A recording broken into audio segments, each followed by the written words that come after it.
espinas de mantarraya, algún punzón de obsidiana, con cualquier tipo de material que permita horadar y sangrar. Y entonces aquí ya va traduciendo este aspecto hacia lo que implicaría la cuestión arqueológica y esta relación sistémica de los diferentes subsistemas. Arqueológicamente hablando, ya se construyó toda la historia, y entonces, ¿qué dice la arqueología? Hacia el 1000 a.C., ¿no? Hay evidencia de que hay una importación de espinas marinas de pez, ¿no? de las costas que están a unos 200 kilómetros. Los análisis contextuales han demostrado que estas espinas tenían ciertas características que generalmente llegaban aún pegadas a las vértebras, ¿no? Y venían con las espinitas.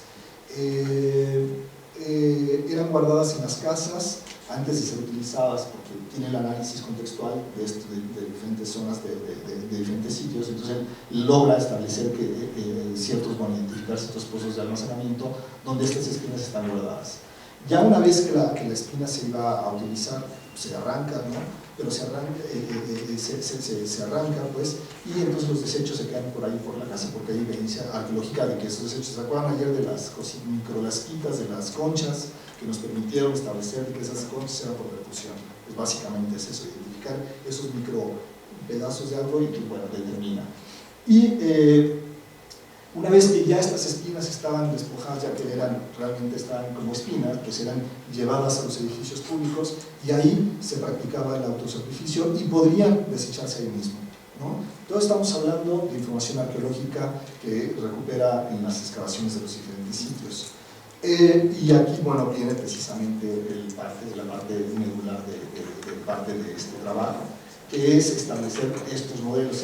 Todo esto, para Franklin, son modelos de probable flujo de los subsistemas, y francamente son muy ilustrativos, ¿no? En este caso, lo que está proponiendo es cómo este modelo tiene estos flujos de información, tiene este flujo de materia y energía, y que genera información.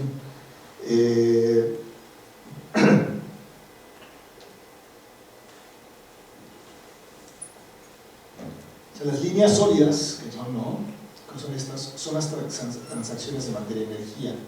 En este caso, de sitios que están en la costa, se obtienen ya sea las espinas de mantarraya o de pez, ¿no? Entonces, este está llegando por medio de un flujo de materia y energía, que básicamente es considerado materia y energía, ¿no? en los materiales mismos. Como él decía, estos llegan generalmente atados, ¿no? a las vértebras y se almacenan en las casas, ¿no? Ahí se quedan hasta que son utilizadas. Aquí también depende mucho, porque tiene que ver con la capacidad predictiva que el agricultor tiene sobre las temporadas de lluvias. O sea, es todo un complejo sistema, ¿no? Si el agricultor consideraba que aquí iba a haber una lluvia, pues digamos, abundante, entonces el nivel de intensidad del ritual o de autosacrificio podría disminuir, o a lo mejor no podría existir. Sin embargo, si él predecía en este momento, aquí hay un intercambio de información, dense cuenta que es línea punteada, aquí es materia y energía, pero aquí es información.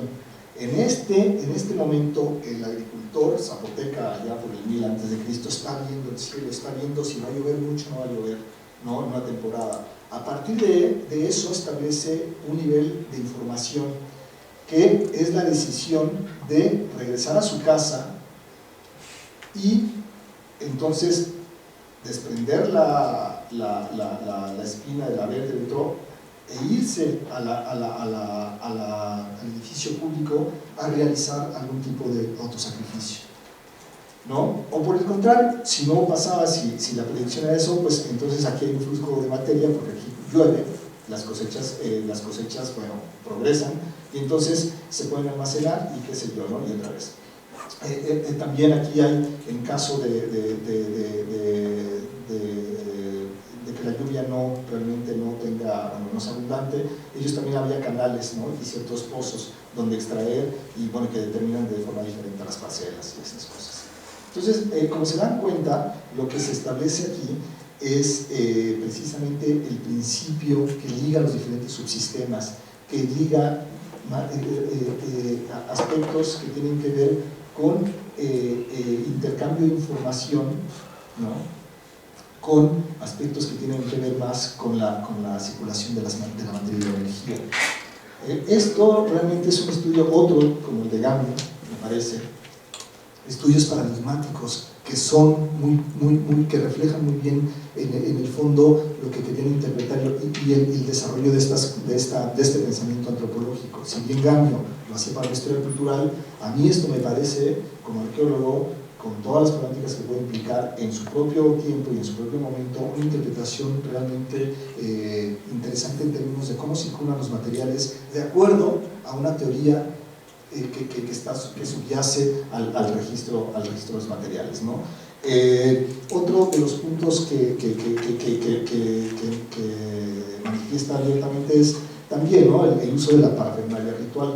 Es exactamente lo mismo. La parafernalia ritual en este caso hay que analizar el tipo de material.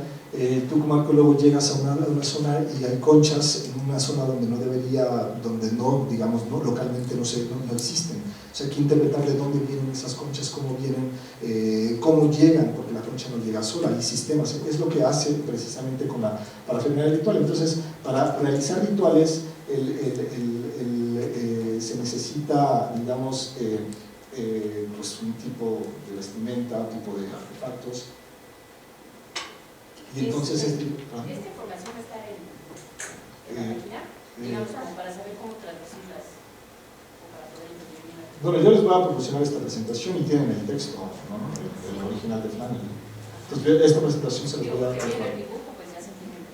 Sí, bueno, este dibujo viene en el artículo de Flannery y aparte, y adicionalmente van a tener acceso a esta presentación, se las voy a proporcionar, ¿no? Y esta sí es pregunta de exámenes. Entonces, bueno, primeramente para armar este tipo de flujos, pues aquí tenemos un caparazón de tortuga, una máscara de cerámica, algunas flautas, las cornamentas del venado, el omóplato, qué sé yo.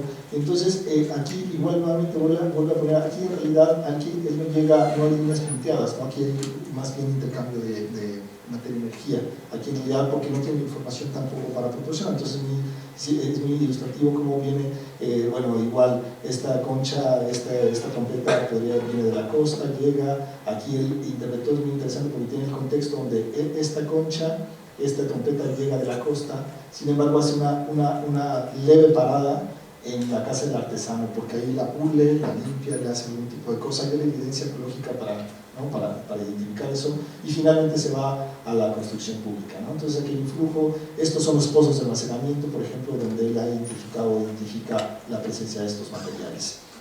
El punto aquí, el otro, digamos, yo creo que con este resumo el trabajo de Flannery. Otro que es muy también a nivel hipotético, a nivel de modelo, es la forma en que se relacionan estos muertos con los vivos. Él realmente lo manifiesta como un aspecto completamente. Para los otros modelos tiene un poco más de datos para amarrar. En este caso él lo considera y lo orienta más al nivel como hipotético, porque no tiene algunos elementos.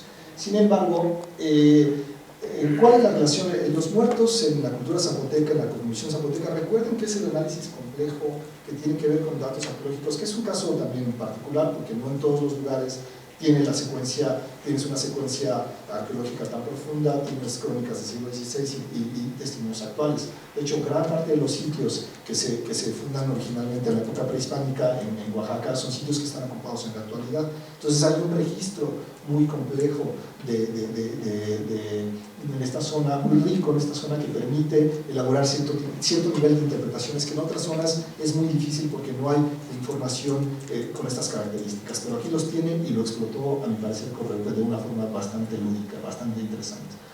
Entonces, ¿cómo el muerto regresa, está con los vivos, ¿no? Cómo este muerto, esta parte de la descendencia influencia a los vivos. Entonces, lo que pasó aquí es que este individuo se murió y fue enterrado de forma extendida con los brazos sobre el pecho. Este individuo aquí se liga, esto es la cuestión más hipotética que tiene en este trabajo, porque aquí hay unos digamos, un tipo de iconografía que lo liga a un tipo de descendencia que es el fuego serpiente, ¿no? Una cosa así. Entonces, hay una vasija aquí acompañando a este individuo que tiene ese dibujo que está asociado con estos clanes, ¿no? Digamos. Pero después encuentran un tipo de figurillas que son estas, que al parecer tienen la misma posición del entierro, igual extendidos con las manos sobre el pecho, pero casualmente, bueno, y esto es a nivel hipotético, él en otros elementos encuentra la iconografía que hay aquí, en esta vasija, la encuentra en ciertas figurillas.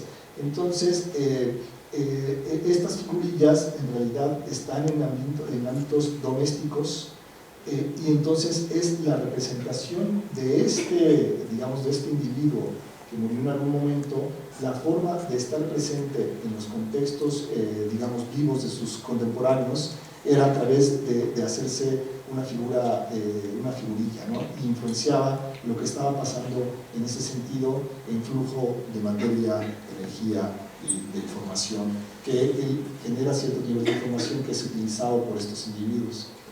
Entonces, como ven, ligando más o menos toda esta perspectiva, es un trabajo que trata de utilizar esta teoría general, estos diferentes subsistemas, y tratar de ver cómo funciona. Y es muy interesante cómo a partir de la generación de este esquema general va buscando los elementos particulares como los punzones, que pueden reflejar y pueden ser parte de toda esta cosmología compleja que está subyacente, pero que se genera como una cultura, ¿no? Compleja con diferentes subsistemas. Un poco asociando a la gráfica del lado izquierdo, yo recuerdo que, por ejemplo, la región chatina, en el único códice que hay de esa región de la Sierra Madre del Sur, hay una representación de un matrimonio entre la sociedad zapoteca de Valles Centrales con esta región, ¿no? Y le da muchísima importancia a quienes se han dedicado a trabajar el tema de la interpretación del códice existente. No recuerdo exactamente el nombre del códice, pero sí lo estuvimos viendo, de cómo había de la costa hacia Valles Centrales, esa era una ruta que subía y bajaba en mercaderías, ¿no? Entonces, hay el tema de los temas de parentesco, de las alianzas entre los grupos zapotecas y los grupos estos que están en la Sierra Madre, metidos en Santa Cruz, en Zontepec, y esta zona de muy difícil acceso hasta la fecha, y toda la actividad pesquera y el intercambio comercial que había en aquella época y que hoy todavía se registra en algunos mercados locales. Es sumamente interesante este asunto. Sí, de hecho complementa en gran medida estos esquemas, ¿no? Igual, si estos sitios vienen de la costa, ¿no? O lo que veíamos en la diapositiva anterior, aquí en realidad venían solos, y acá en la costa hay gente que está produciendo y que entonces había que ver, aquí él de hecho manifiesta también, no olvidé mencionarlo, menciona que probablemente también el resultado de materia y energía que va en las dos direcciones. Él se trae la concha, pero ellos proporcionan productos que existían en esta zona del área, ¿no? Entonces es una relación simbiótica donde se intercambia materia y que produce finalmente, produce cierto nivel de información. Bueno, y ya finalmente Flannery lo que propone es que hay dos errores fundamentales, o había, siguiendo estos críticos, ¿no? Dos errores esenciales, y el primero era tratar de entender estas motivaciones precolombinas a través de la visión de una economía occidental, ¿no? De la maximización de los recursos, por ejemplo, que era un tema, ¿no? Maximización de recursos significaba la perspectiva occidental, sin embargo eso no explica esta ecología cultural de la zona. estos críticos han cometido el error de rechazar, o estos hard notes arqueólogos, como él los menciona, el rechazo, ¿no?, de los rituales precolombinos como una forma de actividad intelectual sin relación con ninguna otra, ¿no? Él dice que no, eso no es así. Para Flannery, siguiendo la idea de la teoría general de sistemas, con las características esenciales del trabajo, el mundo zapoteca es un lugar ordenado donde estas acciones están ordenadas a través de observaciones empíricas y interpretadas a través de su propio cuerpo de lógica, que eso es finalmente la cosmología y cómo se reproducen estos rituales dentro de esta cosmología. Aquí termina dando la estocada para sus críticos, diciendo que una vez que realmente entiendes esta lógica que tiene que ver con el análisis de las fuentes, con el análisis de diferentes materiales, como lo vimos, se puede en realidad encontrar el sentido de estas culturas materiales en términos de las culturas de esta cultura de adaptación extrasomática. En otras palabras, lo que él dice es que en estos grupos hay una metafísica no occidental que regula estos mecanismos de intercambio de materia y energía. Y con eso él concluye la parte de la aplicación de estos modelos que se derivan de las arqueologías procesuales hacia casos particulares. Creo que no sé si responde de alguna forma a lo que tú estabas preguntando. A mí no me cuadraba bien cómo podía construir el sistema a partir de restos materiales, ¿no? Ahora al ver que no solo lo hace desde restos materiales, sino que aparte incluye la etnografía, ¿no?, la investigación documental, la teoría antropológica, ¿no?, el parentesco y la antropología económica, entonces sí puede dar cuenta de un sistema complejo, ¿no?, como un todo complejo, no nada más desde la cultura material, sino desde otras muchas perspectivas. Sí, bueno, y te digo, este caso son casos bastante ilustrativos, ¿no? Son casos esenciales, así que bueno, se puede tener críticas, en realidad se han metido críticas, pero como producto de la época, en estos paradigmas a mí me parece un trabajo redondo, ¿no?, en gran medida, y correlacionando los diferentes subsistemas en los que nosotros estamos inmersos, porque aparte de analizar el subsistema cultural del pasado, estás analizando tú también, eres parte de este flujo de energía y de materia de información. Sí, y es en una perspectiva interdisciplinaria, ¿no?, no solo desde la arqueología. Eso ya es un gran paso también con las propuestas que hasta ahorita lo hizo. Y se convierte como básico la comprensión de la cosmovisión de los grupos, ¿no?, para poder entender. Claro, si no hay esa cosmovisión, si no tienes esos registros, en gran medida esto está hecho a partir de los registros del siglo XVI, del contacto europeo, ¿no? Entonces también ayuda mucho tratar de extrapolar ahora qué elementos, porque son 10.000 años, ¿no? Entonces, como propuesta que trata de amarrar datos dentro de esta perspectiva, pues, ¿no?, un trabajo que es ilustrativo de este momento. Incluso dentro de los subsistemas, importantísimo el conocimiento, por ejemplo, de las características de los suelos, los humisoles, hay 7, 8 tipos de suelos que están asociados directamente a la productividad de la producción, por ejemplo, de maíz temporalero, ¿no? Este tipo de consideraciones son fundamentales conocerlas, porque a partir de ese conocimiento puede uno darse una idea o generar un modelo aproximado de cuál era la cantidad que estaba produciéndose en esa época, hablando de los ciclos de las secas, de las lluvias anuales, etc. Son consideraciones técnicas que hoy se conocen perfectamente y que cualquier estudio básico en estos momentos creo yo que debe considerarse. Sí, un argumento que vierte al principio del texto es que algunos críticos, algunos investigadores argumentan por qué, como que cuestionan la idea de que los zapotecas contemporáneos, modernos, están sembrando maíz en ciertas zonas, por ejemplo en ciertas zonas donde aparentemente otro tipo de cultivos serían más productivos.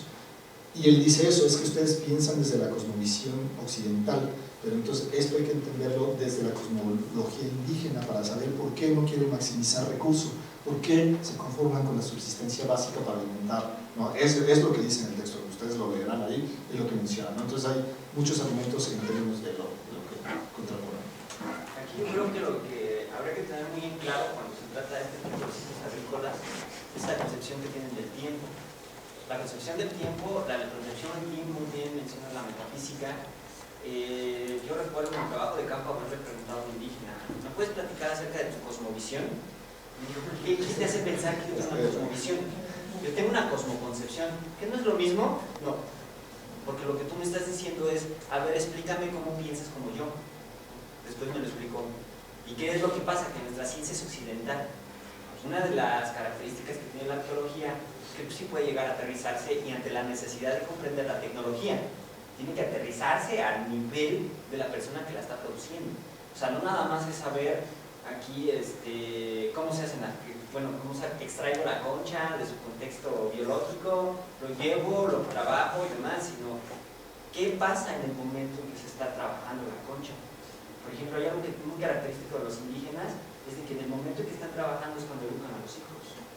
Y eso es algo que no se ve en el artefacto, ¿no? Entonces ahí la necesidad de recorrer a las fuentes o inclusive de observar y de hacer etnografía, ¿sí? Puede estar una persona haciendo tamales y en el momento que está haciendo tamales la señora le está diciendo a la niña cómo sentarse, cómo hablar, cómo comportarse en sociedad, le transmite valores que no se ven en la cultura material, ¿no? Y de ahí el interés, vaya, de que ya estas corrientes hablan de los trabajos interdisciplinarios.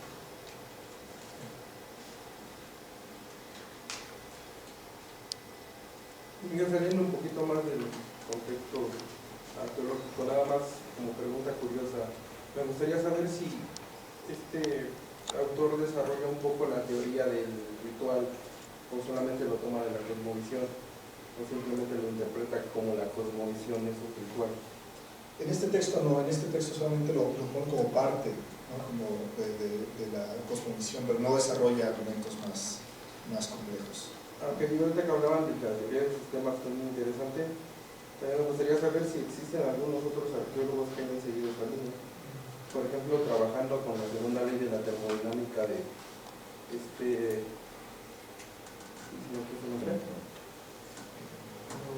Lucas. Richard Adams.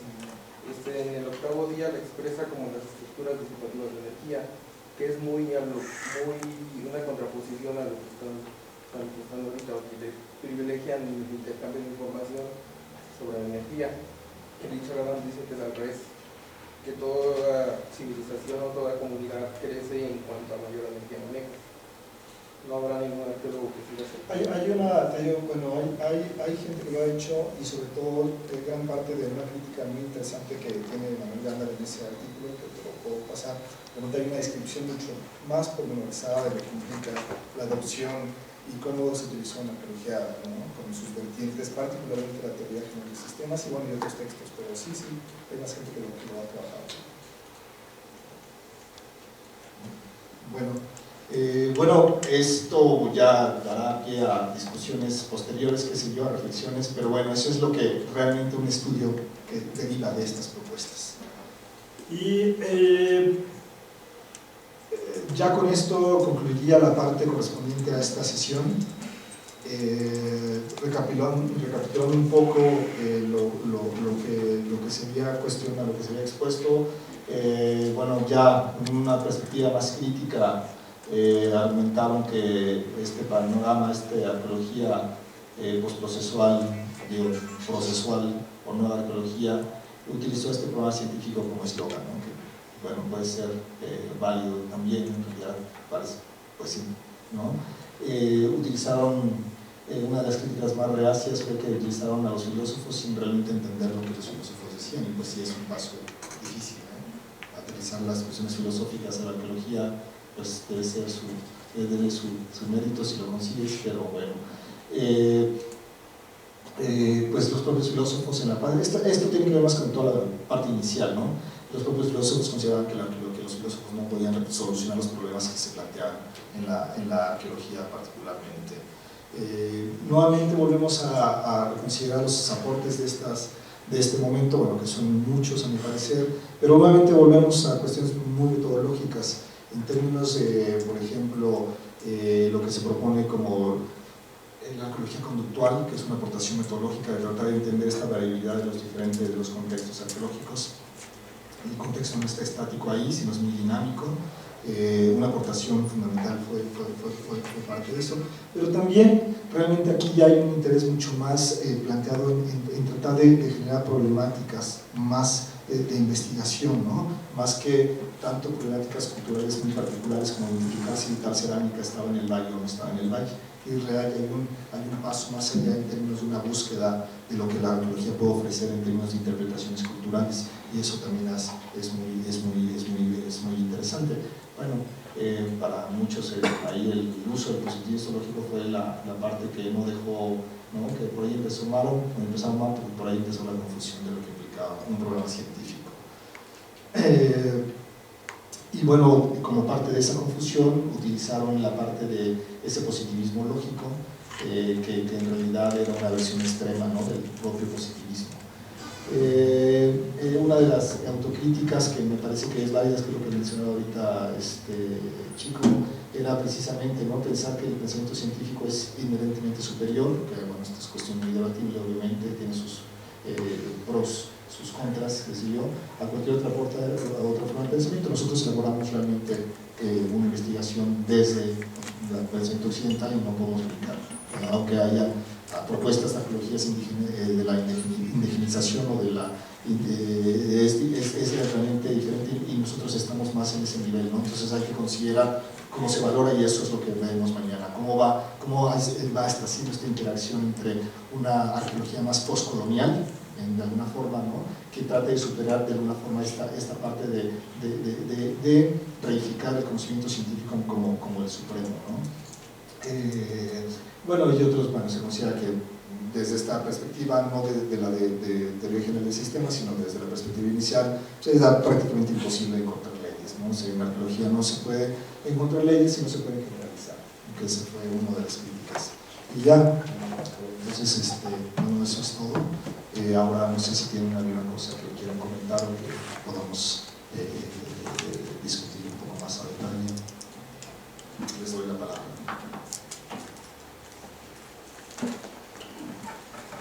Bueno, rapidísimo, ayer se hacía una pregunta muy interesante sobre la hegemonía que tenía la arqueología en el proceso de ciencia. Entonces mañana estaríamos hablando de un tipo de arqueología de colonialista en todo caso. En gran medida, sí, un poco, sí, podríamos hablar de cómo puedes superar estos, no superar, sino cómo se han cuestionado. Tú sabes, esta parte de la arqueología surgió en una medida como una necesidad de renovar este pensamiento arqueológico, qué sé yo, y en contraposición a lo que se estaba produciendo anteriormente.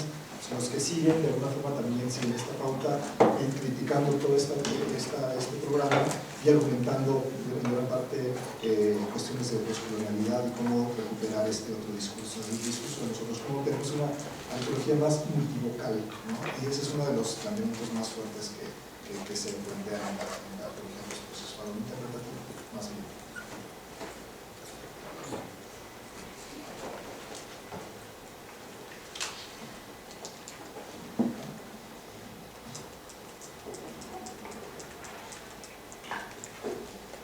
Bueno, si creen que aquí queda cubierto todo, pues entonces creo que lo único que les faltaría sería pasar a su autógrafo aquí en las hojas estas que dejaron, y entonces pues adelante. Cualquier cosa, ahorita en el correo no sé si lo pintaron, cualquier duda, díganme, o bueno, pues vamos a ver. Sí,